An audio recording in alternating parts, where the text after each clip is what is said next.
Found out we were going to have a baby, that we were going to be a family. It was everything I ever wanted.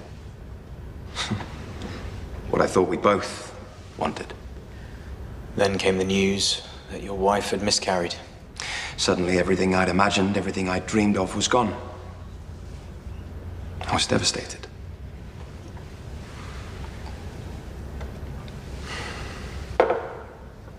As for Belle, I couldn't even begin to imagine how it must have felt for her. I don't know what I was thinking. All I know is that I was scared of him. And that having a baby in that moment, it would have been a mistake. To go through all of that grief together, only to find out the truth. That she'd lied. That she'd aborted our baby.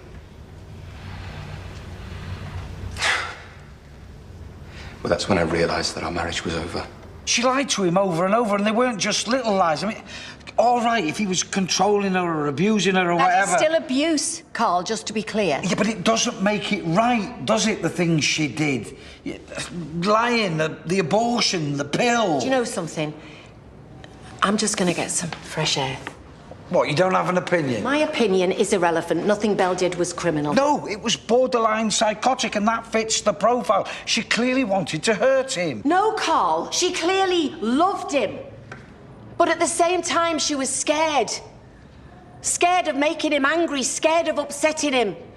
Scared that people would find out who the man she loved was really like. But most of all, she was scared of what he was capable of.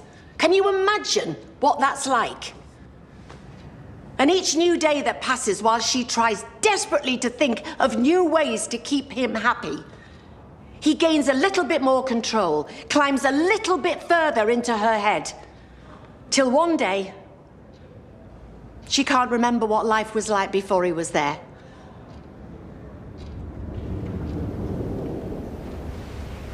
You talked a lot about family and children, Mr. King. Would you say that family is important to you? I had wanted one of my own, so yes, I would say so. You stayed with your uncle and his family after your relationship with Mrs. King ended. How was that?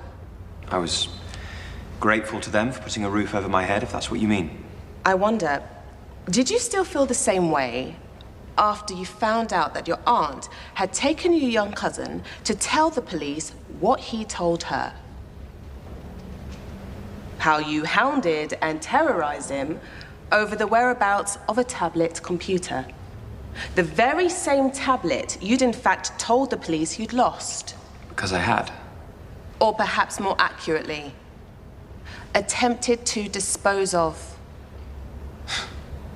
How must it have felt, do you suppose, for a young boy to unwittingly stumble upon his cousin smashing up said tablet in a fit of utter rage? As I said to the police, that never happened. I wonder what was on that tablet to have provoked such extreme behavior. It's rather a pity that your uncle's home wasn't rigged up with cameras too. Start with the puppy cam. Then there's the CCTV cameras monitoring the outside of the house, the motion sensors fitted to all the windows. It's not a crime to be security conscious. How about the tracker you secretly installed on your wife's phone?